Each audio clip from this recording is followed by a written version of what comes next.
The United States of America prides itself on being a nation of freedom, prosperity, peace, and democratic values. However, the United States has been a land of hypocrisy and mimics the oppression of ancient Rome. In this episode, we are going to discuss the similarities to ancient Rome and the Vatican, the amounts of deaths and genocide under the guise of spreading democracy. Grab your pens and take notes as we discuss the United States of America, the land of hypocrisy. All right, folks, welcome to the Forefront Radio. I'm your host, Afiel Levi. At this time, we're going to talk about America, the land of hypocrisy. We're going to go over a video briefly, and then we'll go into a presentation discussing how America is not the bastion of freedom. It's not the bastion of hope and prosperity of the world, but actually a land of hypocrisy. The United States military has about 750 bases overseas, across 80 countries and colonies. That means that about 4 out of every 10 countries have US bases on them, across every continent except Antarctica. But having that many military bases abroad is normal, right? This is more foreign military bases than any country or people or empire in world history.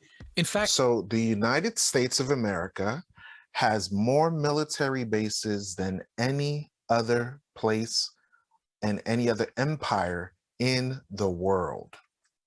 only about a dozen other countries even have foreign military bases, with just 70 combined between them. That means the US has the other 90%. So why is that? And what would the world look like if the US shut its overseas military bases down?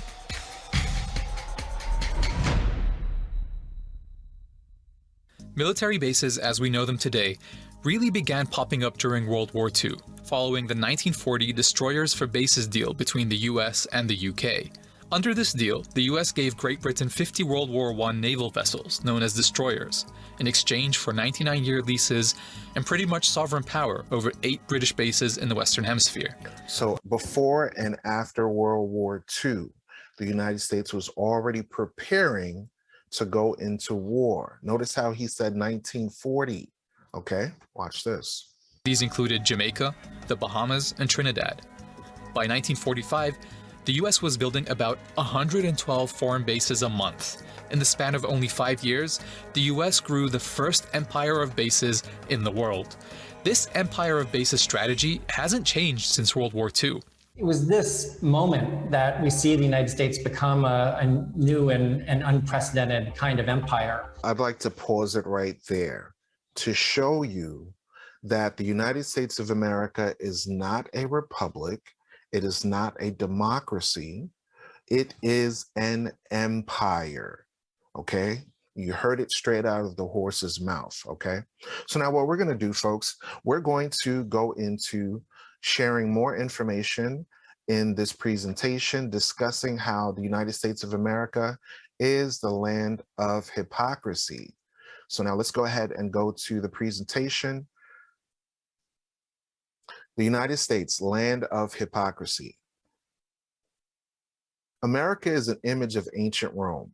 America was built by the descendants of the children of Israel, who were enslaved and brought under subjection and hard bondage, forced taxation, and religio-political oppression, just as the ancient Greco-Romans did in the past. We're going to go to First Maccabees, chapter 1, verse through 9. So Alexander reigned 12 years and then died, and his servants bear rule, every one in his place. And after his death, they all put crowns upon themselves. And so did their sons after them, many years. And evils were multiplied in the earth. And there came out from them a wicked root, Antiochus, surnamed Epiphanes, son of Antiochus the king, who had been a hostage at Rome. And he reigned in the 137th year of the kingdom of the Greeks. So for those of you that are familiar with history, we know that America is the image of the Greco-Roman Empire. America is the exact replica of the Greco-Romans because that's their ancestors. That's who they come from. Okay. So now notice here, a lot of times when they talk about the West, right, they say that the Greeks and the Romans were the dawn of civilization. Now, in the book called the Apocrypha, the Bible actually says when the Greeks and the Romans came to power, evils were multiplied on the earth. And we're going to discuss some of those evils today. Okay. Let's go to First Maccabees chapter 1 and verse 41. And it reads, "Moreover, King Antiochus wrote to his whole kingdom that all should be one people." What is this called today, folks? Assimilation, Hellenization, a new world order. And everyone should leave his laws, so all the heathen agreed according to the commandment of the king. Yea, many also of the Israelites consented to his religion. So now notice this. In the formation of the Greek Empire and the Roman Empire, they had two things that they established. They established a political structure and they established a religious structure. Believe it or not, the same thing happens here in America. The major religion here is modern Christianity, not the Christianity of the Bible, but a new form of Christianity, strictly opposed, diametrically opposed to the Bible and teaching European white supremacy. We're going to find this out as we further on in this study. Yea, many also of the Israelites consented to his religion and sacrificed unto idols and profaned the Sabbath. So now notice this. The United States of America has vast amounts of gods and idols throughout the earth. The first main one is the white image of Caesar Borgia that we mistakenly claim is Jesus the Christ. When you read the Bible, you find out that the Hebrews of the Bible are actually people of Black, brown, native indigenous descent. They are not from Scandinavia. They are not Edomite origin. They are not Norwegian. They are not Caucasian. The people of the Bible originated in Africa. A perfect example of this would be when you first read the first couple of chapters of the Bible. You read about the Garden of Eden, how there's rivers that reach into Mesopotamia as well as into Ethiopia. Where is Ethiopia? Africa. Okay, and this is just the Garden of Eden. Then you find that the children of Israel were scattered into Egypt. Where is Egypt? Africa.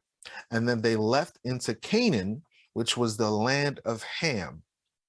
Ham was the Africans. So now think about this. The children of Israel were compared to Mizraim, were compared to the Egyptians. What color are the Egyptians? Black. The children of Israel were also in the book of Amos compared to the children of the Ethiopians. What color are the Ethiopians? Black. So now a new religion came forth, that of the Greeks and Romans, where the Greco-Roman Empire imprisoned, entrapped, and enslaved the children of Israel, took their records and placed their own images and forced them into what we know as Hellenization, what we know as assimilation. Let's continue forward. It says, "For the king sent letters by messengers into Jerusalem and to the cities of Judea, that they should follow the strange laws of the land and forbid offerings and sacrifice and drink offerings in the temple, and that they should profane the Sabbaths and the festival days, and pollute the sanctuary and the holy people, set up altars and groves and chapels of idols and swine's flesh, and eat unclean beasts." This is the same thing that happens now in modern Christianity, where they have chapels or churches of idols throughout its places. You could go to places in, for example, one street in Alabama has about 10 churches within a a 2-mile radius, back to back to back, every street corner full of chapels of idols, not teaching the people who they really are, but really teaching white supremacy.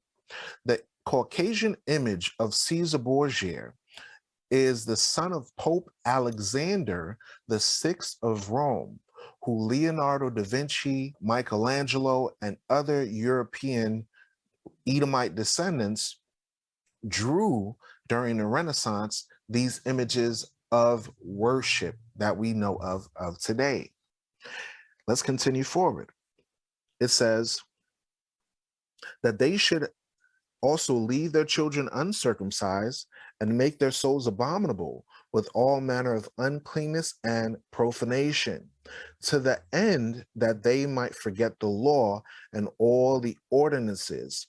And whosoever would not do according to the commandment of the king, he said he should die. In the self-same manner, wrote to his whole kingdom and appointed overseers over all the people, commanding the cities of Judah to sacrifice city by city. So now this is the same thing where we see here in America, where we celebrate American holidays, where we celebrate American customs that come from ancient Rome. Easter, as far as bunny rabbits laying eggs, as far as Santa Claus, reindeer, all these things come from Roman pagan festivals, Greco-Roman pagan festivals of Saturnalia, that's your Christmas, Lupercalia, that's your February 14th, Valentine's Day, of celebrating Janus, that's your New Year's Day in the dead of winter. All these different months of the year named after Greco-Roman deities. All the days of the week named after Greco-Roman deities. There is nothing new under the sun. This America is a land of hypocrisy. They don't trust in the God of creation or the God of the Bible. Their gods are the gods of the Romans, their ancestors. That is who they push on the earth. Land of hypocrisy. Now, the next text of scripture we're going to look at to prove this point, that the Greco-Roman Empire was a religio-political oppressive nation, is 1 Maccabees chapter 3, verse 41. And it reads, 1 Maccabees chapter 3, verse 41. And the merchants of the country, hearing the fame of them, took silver and much gold with servants, and came into the camp to buy the children of Israel for slaves, for slaves, for slaves. Now, keep in mind, folks, that the United States of America was built by the descendants of the children of Israel. The Bible predicted that the children of Israel would be scattered into all nations, and we're going to look at that at Luke chapter 21, verse 20 through 24. Okay, in the same instance, the Greco-Roman Empire did the same thing in the past. 1 Maccabees chapter 3, verse 41. Let's look at another proof. 1 Maccabees chapter 8, verse 18. The book of 1 Maccabees chapter 8, verse 18. And to entreat them that they would take the yoke from them, for they saw that the kingdom of the Grecians did oppress Israel with servitude, with servitude. I would recommend that you read Deuteronomy chapter 28 of the blessings and the curses that happened to the children of Israel to prove that the Blacks, Hispanics, and Native Americans are the lost tribes of Israel. I would also recommend reading 1 Maccabees chapter 8 and the entire of the Maccabees, because it will give you clues to indicate how America is the same as ancient Rome. Luke chapter 21, verse 20 through 24. Because Jesus the Christ also said that the children of Israel would go into slavery. So let's read that. This is the book of Luke, chapter 21 and verse 20. And when ye shall see Jerusalem compassed with armies, then know that the desolation thereof is nigh. What is this referring to? This is referring to when the Romans came and destroyed the ancient temple in 70 AD. When this happened, the children of Israel had to flee into Africa and other parts further south and west. And some of them went east into Arabia, and some of them went into Asia Minor. It says, then let them which are in Judea flee to the mountains, and let them which are in the midst of it depart out. And let not them that are in the countries enter thereunto. For these be the days of vengeance, that all things which are written may be fulfilled. What is this referring to? Deuteronomy chapter 28, verse 15 through 68. The blessings of the curses that Moses told our ancestors, that if we were disobedient to his laws, that we would go into slavery and be spread throughout the earth. Verse 24. And they, referring to the Israelites, shall fall by the edge of the sword, and shall be led away captive into all nations, and Jerusalem shall be trodden down by the Gentiles until the time of the Gentiles be fulfilled. What is this referring to? Deuteronomy chapter 28 and verse 64. Deuteronomy chapter 28 and verse 64. Watch this. Deuteronomy chapter 28, verse 64. And the Lord shall scatter thee among all people from the one end of the earth, even unto the other. And there thou shalt serve other gods, which neither thou nor thy fathers have known, even wood and stone. So the children of Israel would be scattered into all nations, including the United States of America. So now let's look at the similarities between the United States of America and ancient Rome. First Maccabees chapter 8, verse 12 through 14. But with their friends, referring to ancient Rome, how ancient Rome conducted themselves. I'll start at verse 1 so we get the context, and then we'll jump down to verse 12 through 14. And it reads, verse 1, now Judas had heard the fame of the Romans, So now what we're going to do right now is look at the comparison between ancient Rome as well as the United States of America. So now America sets up allies and also displace governments, which we're going to get into in a book that we have called The Land of Hypocrisy. Watch this, verse 12. But with their friends, meaning their allies, and such as relied upon them, they kept amity. And they had conquered kingdoms both far and nigh. Remember the video clip that we just watched, how the United States of America sets up bases all over the world, sets up allies, and also sets up and displaces governments that do not follow after them spreading democracy. This is why this is titled The Land of Hypocrisy. Verse 13. Also, those whom they would help to a kingdom, these reigned, and to whom again they displaced. Finally, that they were greatly exalted. So the United States of America sets up and displaces different dictators, different government officials that are in favor to the West. So whenever they're talking about spreading democracy, they're literally spreading their empire, military bases in Africa, military bases in Asia, military bases in the Middle East, military bases in Europe. This is why you have NATO, which is the North Atlantic Treaty Organization after World War II, where the United States decided to set up allies throughout the world. This is the same thing that is a tactic of ancient Rome. This is not the land of freedom. This is an empire. Verse 14. Yet for all this, none of them wore a crown or was clothed in purple or to be manifest thereby. Let me read that again. Yet for all this, none of them wore a crown or was clothed in purple to be magnified thereby. So the United States of America does not set up a king over it, but they have a man presiding over it, which is verse 15, and also a Senate. America has a Senate just like ancient Rome. First Maccabees chapter 8, verse 15. Moreover, how they had made for themselves a Senate house, wherein 320 men sat in council daily, consulting always for the people, to the end that they might be well ordered.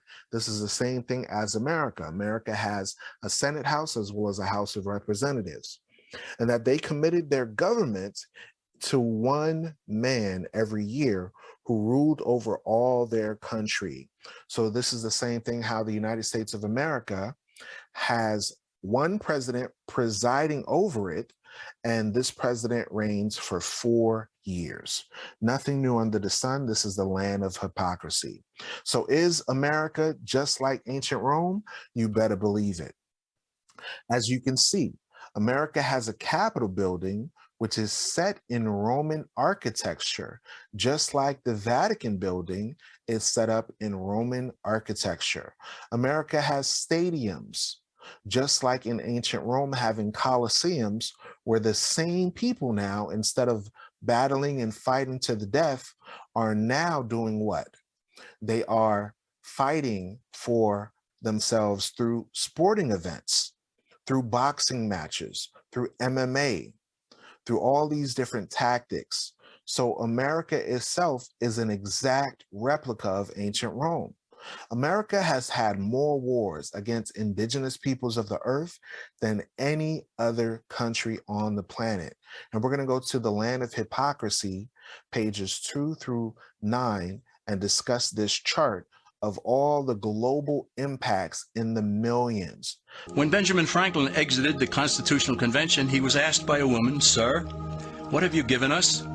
His immediate response was, "A republic, ma'am, if you can keep it." Yet most Americans today have been persuaded that our nation's governmental system is a democracy and not a republic. The difference between these two is essential in understanding Americanism and the American system. Before we discuss political systems, however, it's helpful to address the confusion that has been spread about the political spectrum. Many have been led to believe that the political spectrum places groups such as communists on the far left, fascists or dictators on the far right, and political moderates or centrists in the middle. However, a more accurate political spectrum will show government having zero power on the far right to having 100% power on the far left. At the extreme right, there is no government. The extreme left features total government under such labels as communism, socialism, Nazism, fascism, princes, potentates, dictators, kings, any form of total government. Those who claim that Nazis and fascists are right-wing never define their terms. This amounts to spreading confusion. Toward the middle of the political spectrum can be found the type of government limited to its proper role of protecting the rights of the people. That's where the Constitution of the United States is.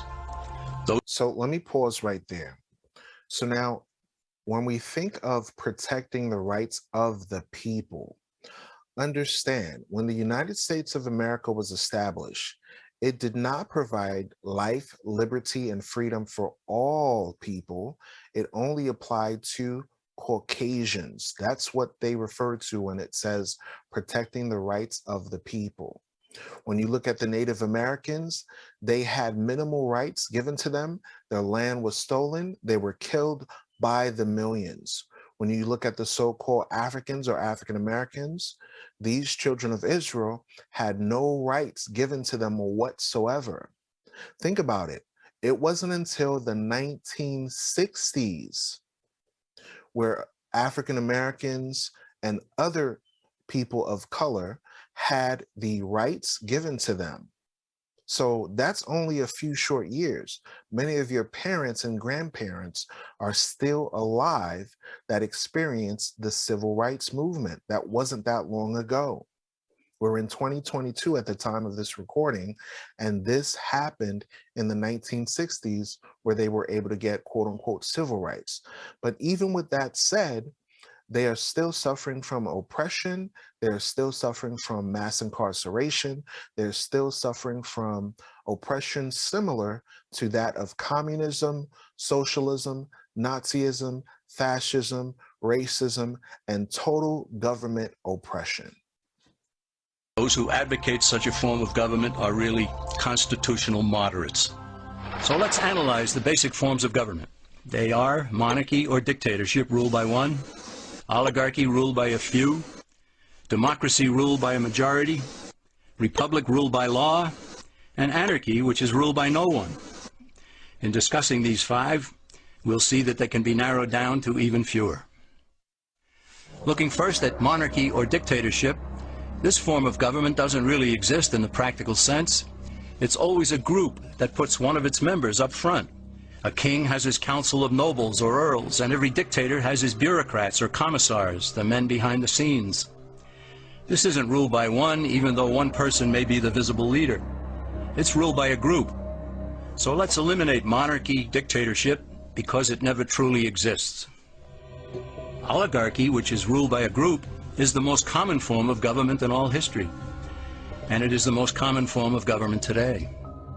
Most of the nations of the world are ruled by a powerful few, and therefore oligarchy remains.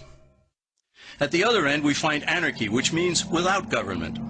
Some people have looked over history and found that many of its worst crimes were committed by governments. So they decided that having no government might be a good idea. But this is a mistake, because as the ancient Greeks stated, without law there can be no freedom. Our founding fathers agreed and held that some amount of government is a necessary force in any civilized, orderly society. In a state of anarchy, however, everyone has to guard life, liberty, and property, and the lives of family members. Everyone must be armed, and movement is severely restricted because one's property has to be protected at all times. Civilized people have always hired someone to do the guarding, a sheriff, a police force, or some branch of government. Once law enforcement was in place, the people were freer.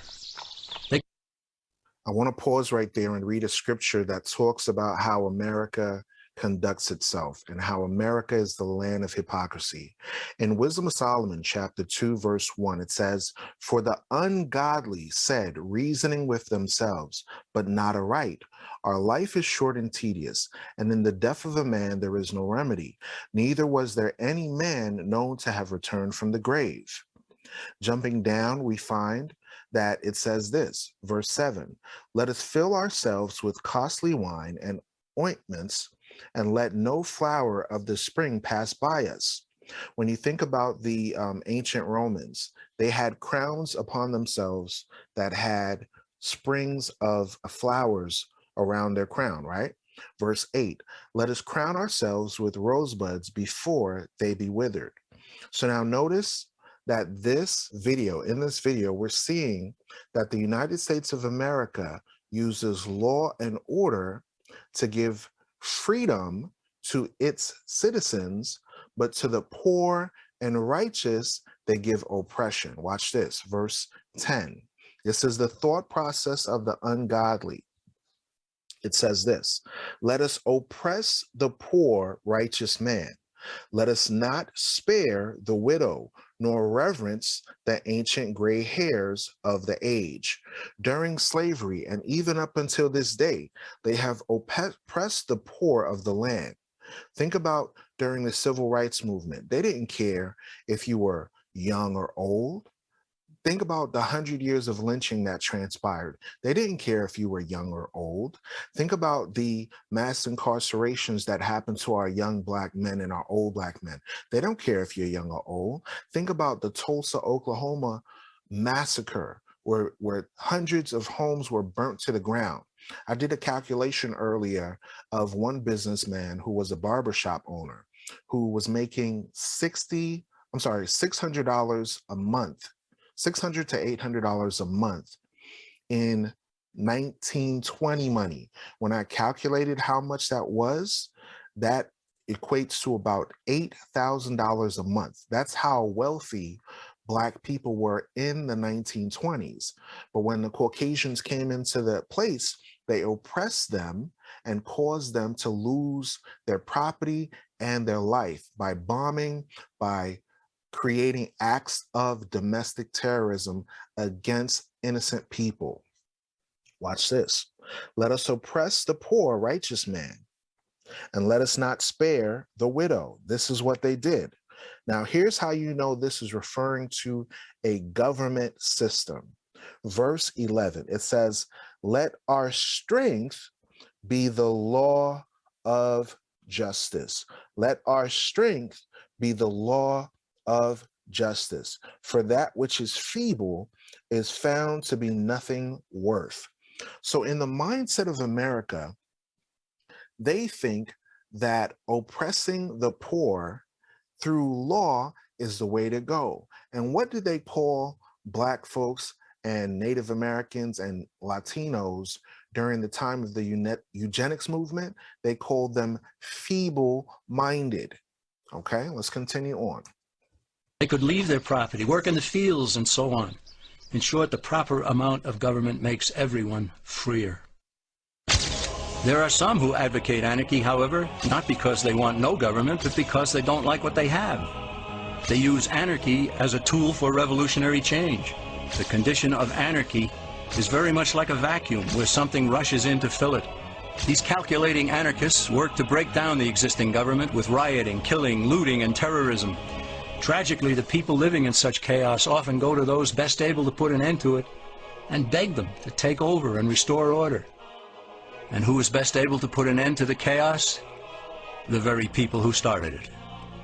The anarchists who created the problem then create a government run by them, an oligarchy, where they have total power.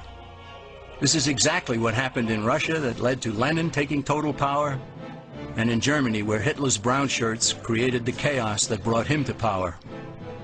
But anarchy isn't a stable form of government. It's a quick transition from something that exists to something desired by the power-hungry. It's a temporary condition, and because it isn't permanent, we eliminate it as well.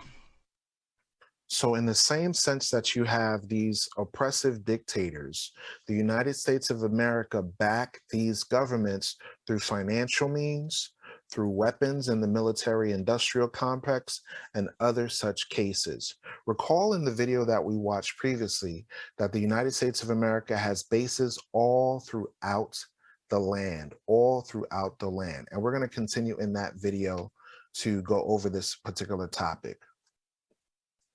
Indeed, a sign of the transferring of imperial power from the British Empire to the US Empire. Meet David Vine.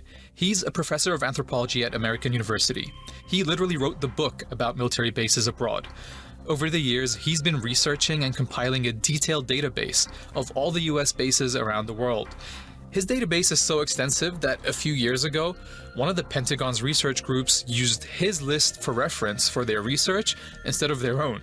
The fact that researchers working for the Army needed to rely on my list of foreign bases that I've been putting together since 2015 is a really bad sign. It's a bad sign about transparency, but many researchers believe the Pentagon itself, the military itself, they don't know how many bases they have around the world because there's so many damn bases. That brings us to the question at the heart of all this.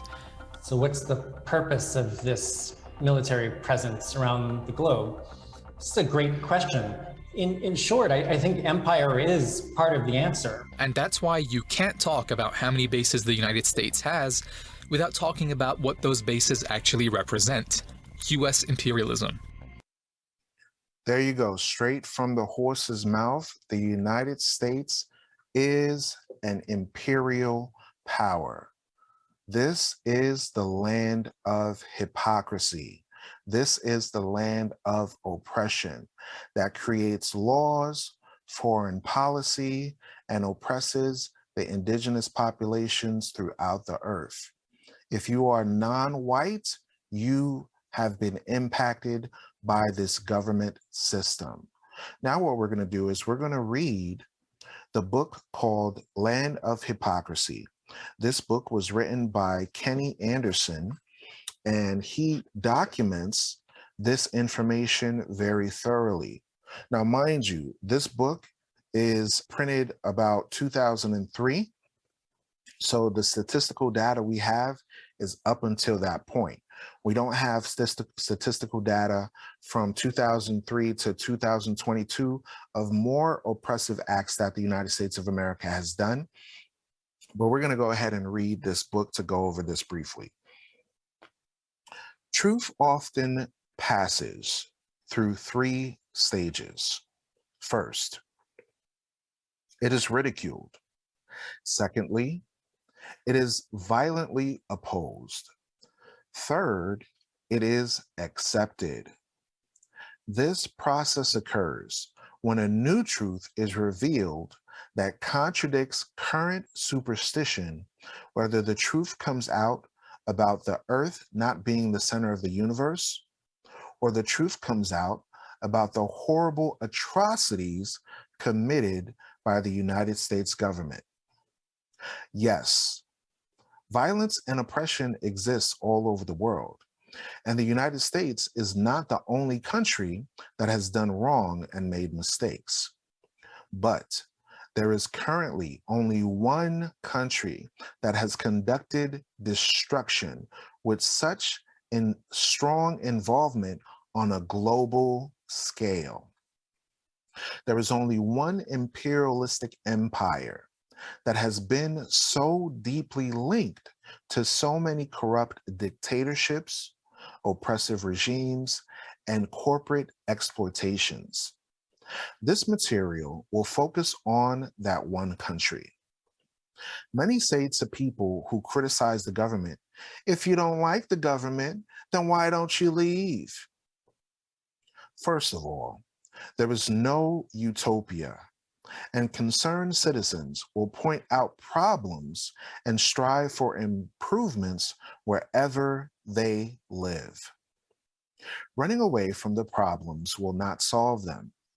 Additionally, if they were to leave the country, the problems inherent to the country, especially militarism and corporate exploitation, would often affect them more if they lived abroad. In fact, the only way one can escape a global superpower with military and economic domination would be to employ a space shuttle. So now think about this, folks. This person is saying, in order to escape the oppression of America, you need divine intervention from space, or you need to leave the planet, because America has its tentacles everywhere. This is the place that the Bible calls Babylon the Great. This is the place that has tortured, killed, maimed, oppressed, enslaved the entire planet. This is the delusion of freedom that people think with their over sensationalized nationalistic patriotism that they are so deceived that they don't see the truth. You have to bring documents, facts, books, video to prove the point that this is not the land of freedom. This is the land of hypocrisy. Readers not raised in America probably have a better understanding of these pages. It's easier to recognize wrongdoings when one hasn't been educated by the perpetrator. Many Americans will see the cover of this work and be overwhelmed with defensiveness and hostility, and would rather burn than acknowledge or read it. Most of these people have never even considered the possibility that the United States might be guilty of some of the most egregious and severe, serious wrongdoings. But this work seems to be biased towards oppressed peoples of the world and doesn't defend the position of the government or corrupt corporations. It is because there is no need to publicize the position that is already stated in 99% of the mass media. The purpose of this work is to accurately present to the world from a perspective other than the one that is hammered out by mass media and show viewpoints of those other than the rich and the powerful. Despite the constant bombardment of propaganda boasting how great America is, like Make America Great Again, many have seen glimpses of the ugly side and are not buying the American nightmare that's called the fairy tale of the American dream. Some will read these pages with a sense of confirmation. These are the people who already have suspicions about the interests and motives of the rich and powerful. There are also those who will read these pages with great scrutiny. Hopefully, they will eventually apply that same scrutiny to the misinformation and deception being disseminated by the media of their corporate and government sponsors. I'll give an example of this. You have right now a war going on between Russia and Ukraine, right? Between Russia and Ukraine. But they don't tell you while they're demonizing Russia, and I don't support Russia and I don't support the US, don't get it twisted. I'm not for either oppressor. They're all oppressive governments. But little do we know that the United States of America in 2017 literally bombed over 7 countries in the Middle East and in Africa, but not a peep in mainstream media. Bombed. During the presidency of Barack Obama, the Black president, right? First Black president, America bombed 7 countries. Currently, right now, within the year, from 2001 to 2022, from 2021 to 2022, the United States of America has bombed Somalia, Yemen, Libya, and other places throughout Africa. These are facts. Let's jump over to the section entitled America's Greatest Hits. Astonishingly, many Americans seem to be completely unaware of many of the atrocities committed by their own country. Ripping off the blindfold, the following contains a partial list of the death toll that the American militarism and intervention has caused in the world during the recent history. Most of these listings are within the past 60 years. Now, keep in mind, folks, this was written in 2003. So we're going to go over now and look at the statistical data provided by this source. In this chart, we're going to discuss the oppression that happened within the last 60 years and the amount of people that was killed into the millions from North America, Asia, the Middle East, Europe, and Central and South America. The Caribbean islands is included in North America. So now let's touch on these facts. The list includes interventions conducted both overtly and covertly. It includes the use of force through militaries armed, trained, and funded and directed by the United States. Some of these atrocities only had a few US officials actively involved, but these puppet armies would never have been capable of such destruction without United States financing, supplying of weapons, and assistance, as detailed following in sections we show. There are countless mass killings missing from this list that the United States is responsible for, but this list covers the most violent crimes committed by the United States government in recent history. So remember, this is within the last 60 years, the last 60 years. Unfathomable death tolls are listed here, but it is important to not just think in terms of numbers and statistics. We should visualize each of the beautiful lives that were destroyed. Imagine the Blacks, Native Americans, and Latinos that were enslaved that were oppressed, that were impacted by biological warfare, chemical warfare, sterilization, forced immunization, eugenics programs, AIDS programs, and other things of that nature. We have to look at the beautiful women and children impacted by these things and other populations throughout the earth. For example, imagine stadiums filled with Korean children dying from napalm before your eyes. Visualize the mothers in Iraq digging up the corpses of their children. Picture children in Vietnam who were born without legs or arms because of the residual effects and impact of Agent Orange. Envision tens of thousands of Japanese civilians being wiped out by atomic bombs before they even knew what hit them. Think about the children in Nicaragua crying on the street, seeking their mothers, not knowing that they had been killed by US created Contras. See the atrocities through the eyes of countless loving parents in El Salvador who were forced to watch their infant children beat to death against rocks.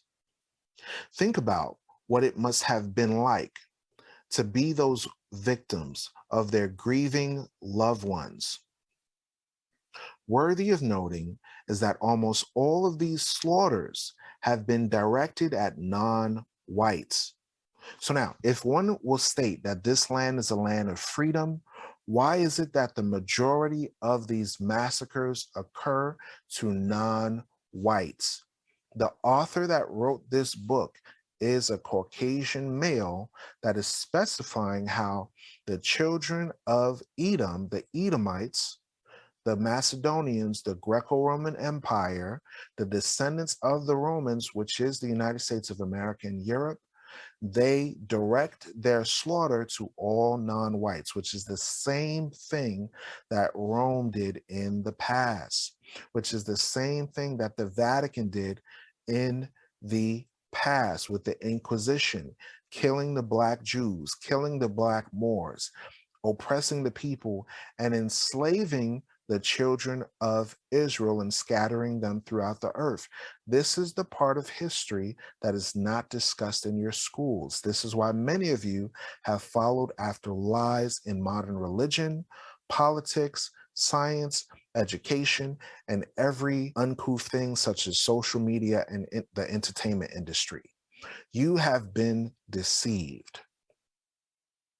I'm going to read this again. Worthy of noting is that almost all these slaughters have been directed to non-whites. And the vast majority of the victims of the United States militarism are civilians. These innocent lives are the victims of the relentless drive by the United States corporate and military elite for global economic domination. These victims have their lives so that a small percentage of Americans can prosper. Now we're going to look at this chart, folks, and prove how this statistical data that we listed on this chart is completely amazing. Now we're going to read this. Watch this. The following is a partial list of atrocities, massacres, murders, and injuries in recent history for which the United States is responsible.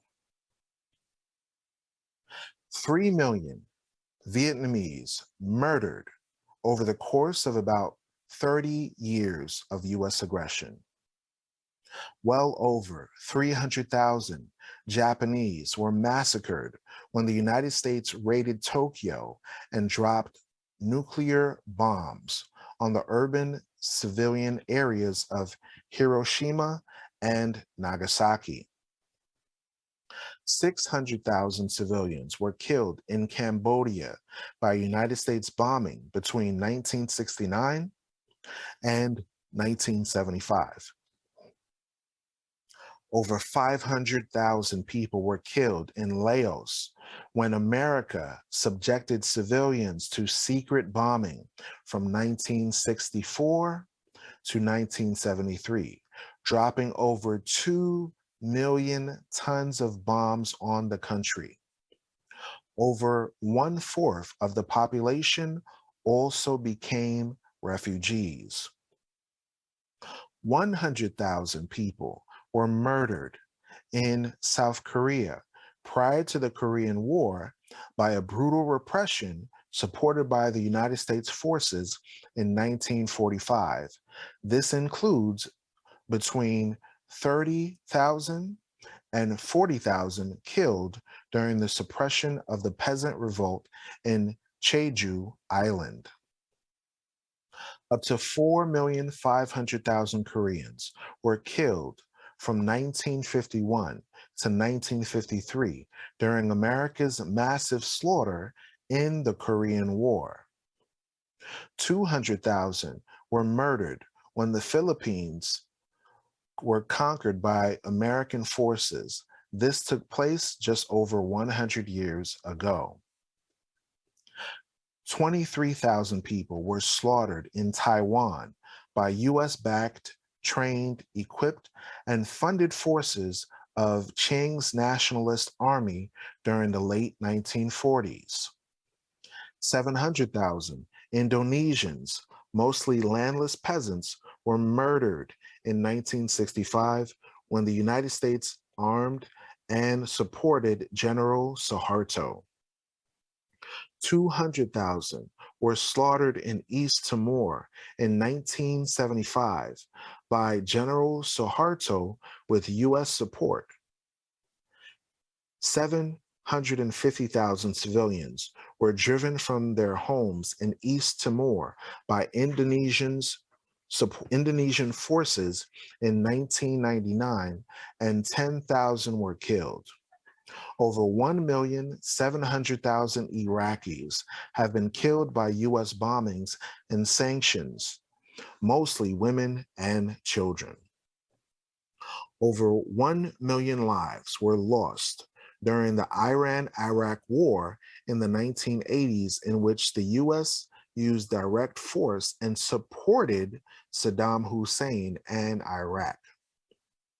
35,000 Kurds were killed, 3,500 villages were destroyed, and between 2 million to 3 million became homeless as a direct result of aggression by Turkey, with US arming and training in the 1990s. Over 1 million people were killed in Afghanistan's civil war from 1979 to 1992, in which the United States strongly supported the Mujahideen, the most violent and sadistic of the forces. This also set the stage for the CIA-backed Taliban to attain power. 45,000 people were killed in South Lebanon since 1982 by Israel, also armed and supported by the United States. Thousands have been killed in Palestine, and millions in both Palestine and Lebanon were made refugees by the United States-backed Israeli Edomite Jews. Over 150,000 were killed in Greece when America advised, equipped, and financed violent interventions in the late 1940s and the late 1960s. Over 75,000 civilians were killed, and over 1 million refugees were created in El Salvador between 1980 to 1994, when the United States intensely supported the efforts of a brutal regime and its death squads to eliminate a popular uprising.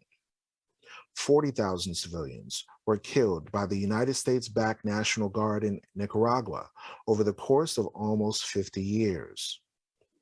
30,000 lives were killed by the United States Contras in Nicaragua from 1979 to 1989. 200,000 Guatemalans were slaughtered from 1960 to 1990s by a military apparatus trained, armed, funded, and assisted by America.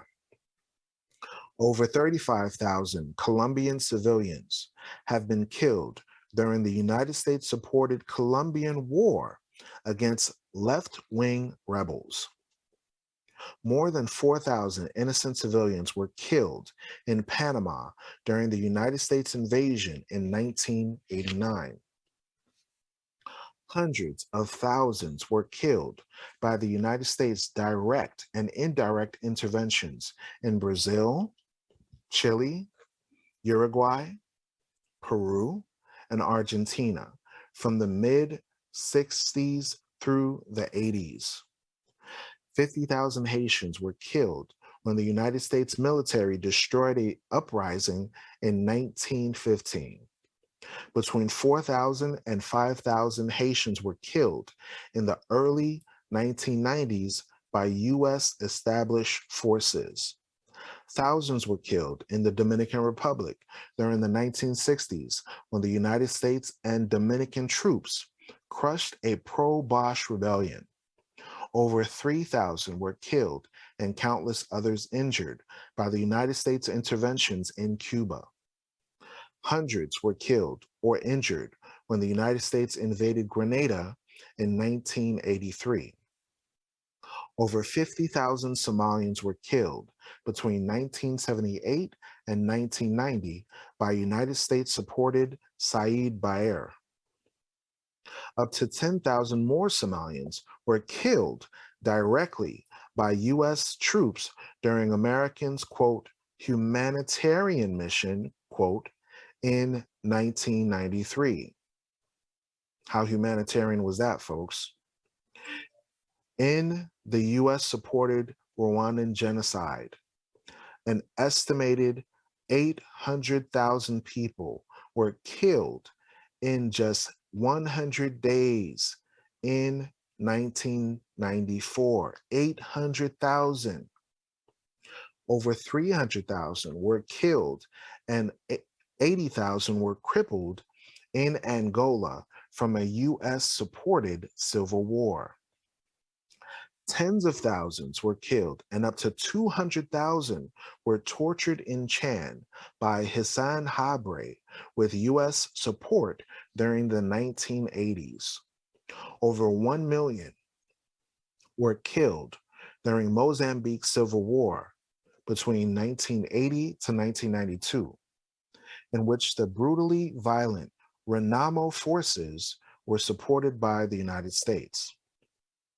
1,500,000 were killed between 1980 and 1988 in Southern Africa by the U.S. armed South Africans. Thousands of people in Pacific Islands, Puerto Rico, Utah, California, Nevada, Washington, New Mexico, and various others have been killed, infected, or harmed as a direct result of United States weapons experiments, including especially nuclear weapons and weapons using depleted uranium. If you're wondering, folks, why the cancer rates are skyrocketing all throughout the earth, it is because of this fact. Hundreds of civil rights activists have been beaten, tortured, framed, and killed in the United States by government agencies in recent history. Hundreds of Black Panther supporters and American Indians were framed, beaten, or murdered by the FBI and its cohorts in the late 1960s and early 1970s. Over 1,200 immigrants and citizens in America, some of Arab descent, were detained after September 11, 2001, without any evidence of law-breaking or terrorist activity. Thousands have been killed during America's recent war on terror, And this was approximately written around 2003. So you see, folks, the United States of America is not the bastion of freedom as we suspect. If you actually look at the statistical data, we see that the United States of America killed approximately 25 million people within the last 60 years. This does not include 200 million impacted by the oppression, enslavement, and killing of the Native Americans. This does not include the 100 million or so African Americans and Israelites that were brought over to the Americas through slavery and oppression. So is America Babylon the Great? Is America just like ancient Rome?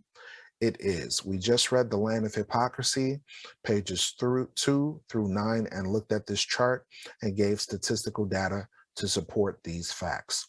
America is a direct representation of the Vatican in ancient Rome.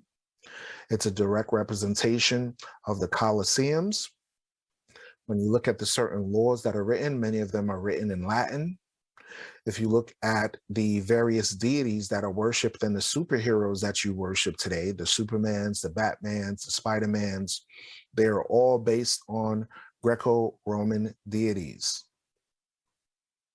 Now let's take a look at a prophecy of Obadiah. We took a survey about this information and 80% agree with this information, 7% disagree, and 3% say maybe this is true. But the vast majority of people that have looked into this information has said quite emphatically that this information has to be true because it's backed up with history, it's backed up with documentation, it's backed up in the Bible, and we know that the truth will set you free.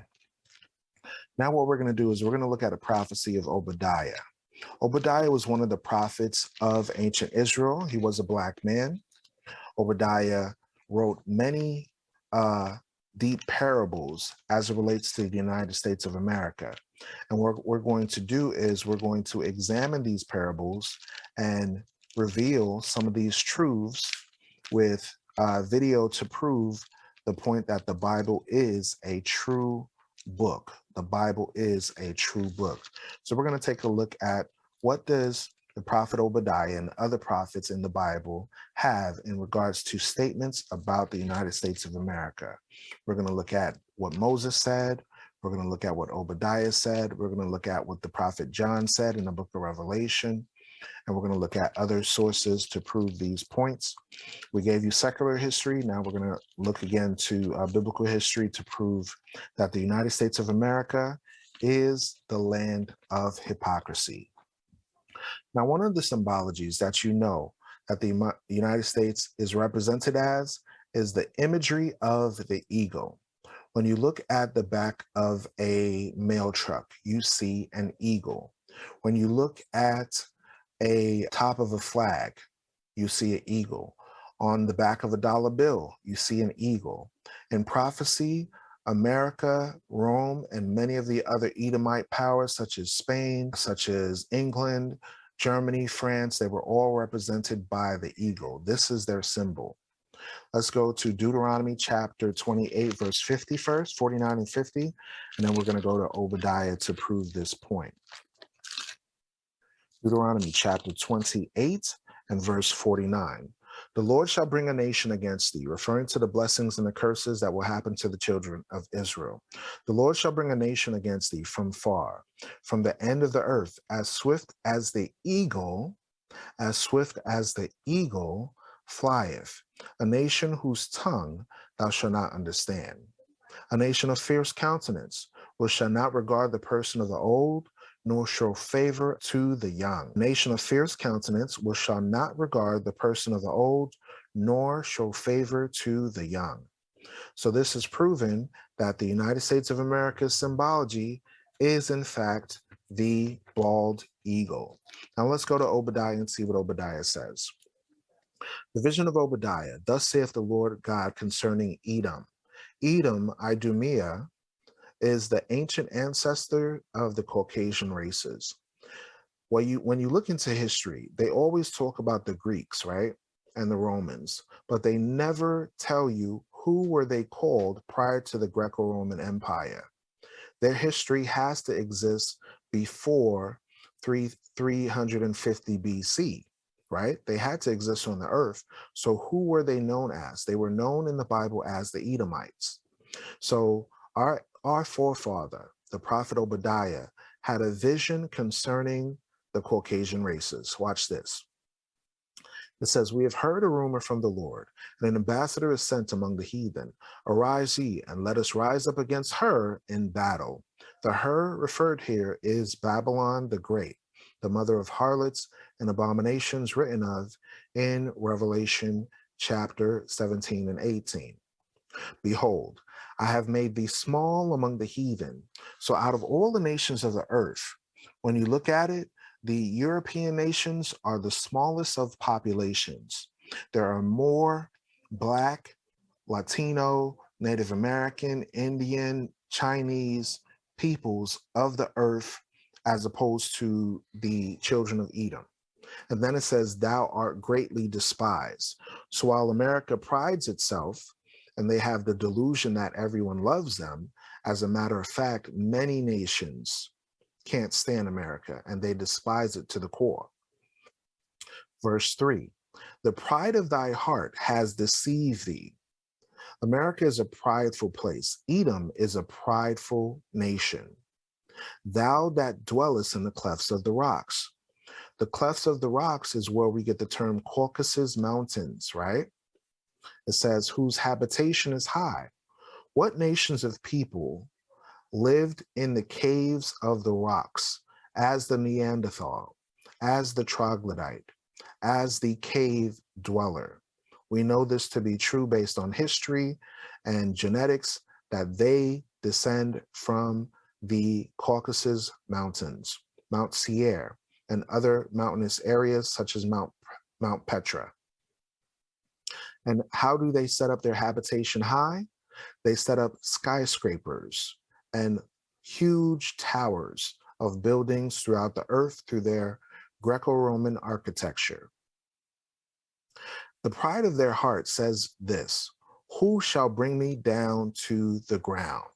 So now this is the proof that we're talking about the Greco-Roman Empire and the United States of America. Verse 4, "Though thou exalt thyself as the eagle." What's the symbol of America?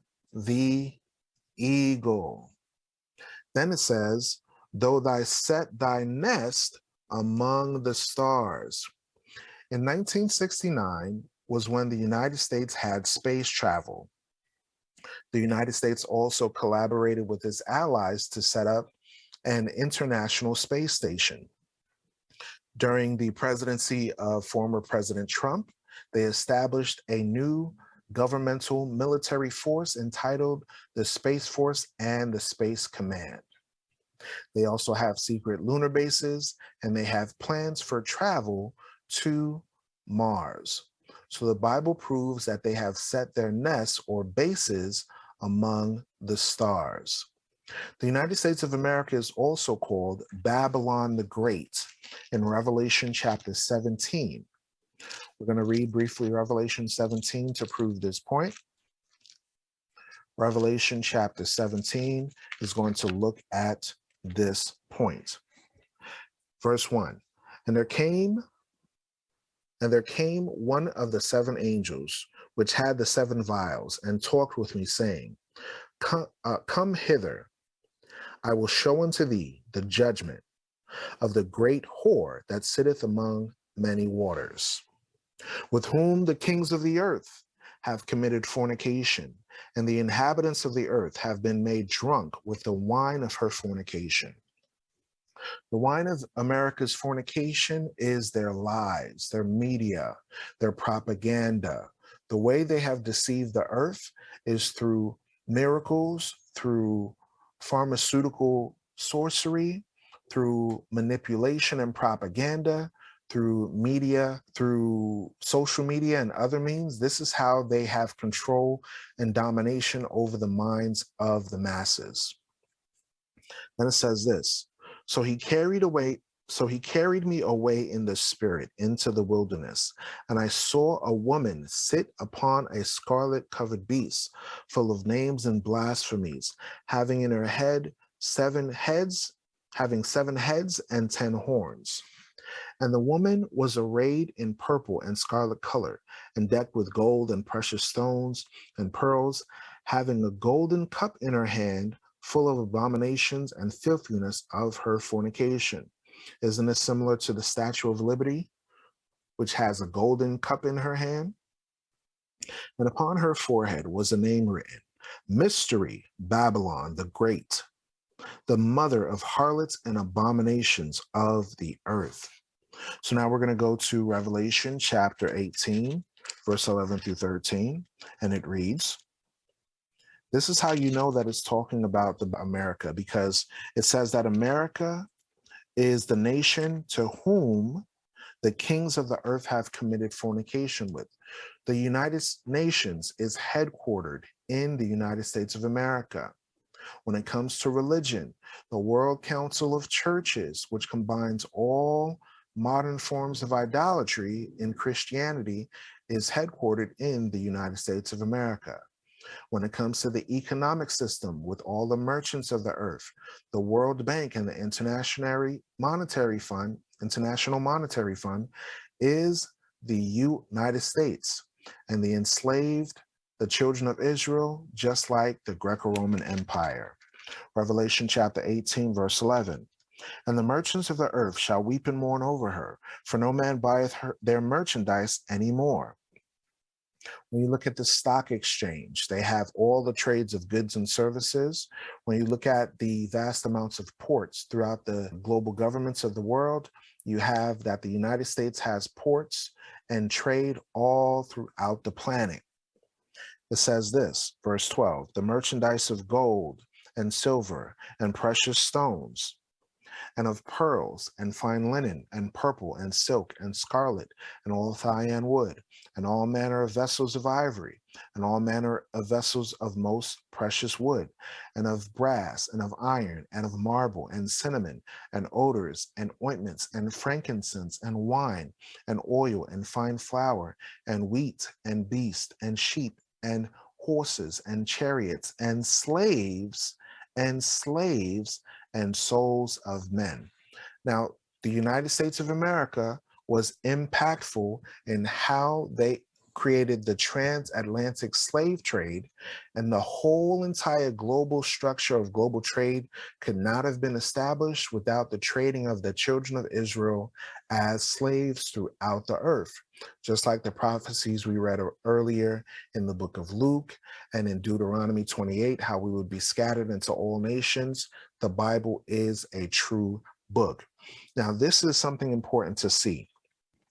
The bottom of verse 23 in this chapter says this, for by thy sorceries were all nations deceived, and in her was found the blood of prophets, that's the children of Israel, and of saints, that's also the children of Israel, and of all that were slain upon the earth.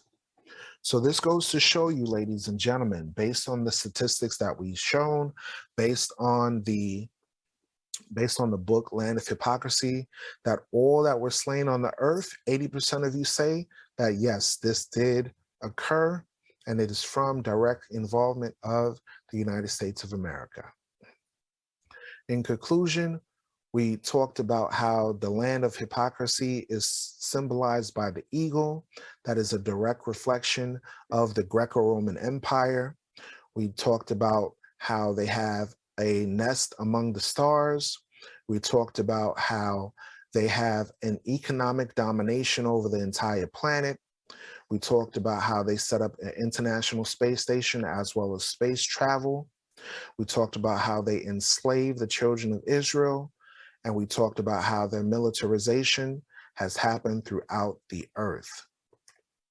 So in conclusion, ladies and gentlemen, we appreciate you watching this information. I know it's a lot of information, but please do share this subject, and please do leave your comments in the comment section. The Forefront Radio can be found through many platforms. We appreciate you getting this information and insight. And always remember that the Bible says, you shall know the truth, and the truth shall make you free. What can you do with this information? In the book of Revelation, chapter 18, verse 4, it says, come out of her, my people, and be not partakers of her sins, that you receive not of her plagues. Just in the same sense that ancient Egypt received plagues for the wickedness that they did, the United States of America is going to suffer famine, plague, pestilence, and war. If you haven't seen the recent pestilences that have happened on a global level, they're going to come more frequently.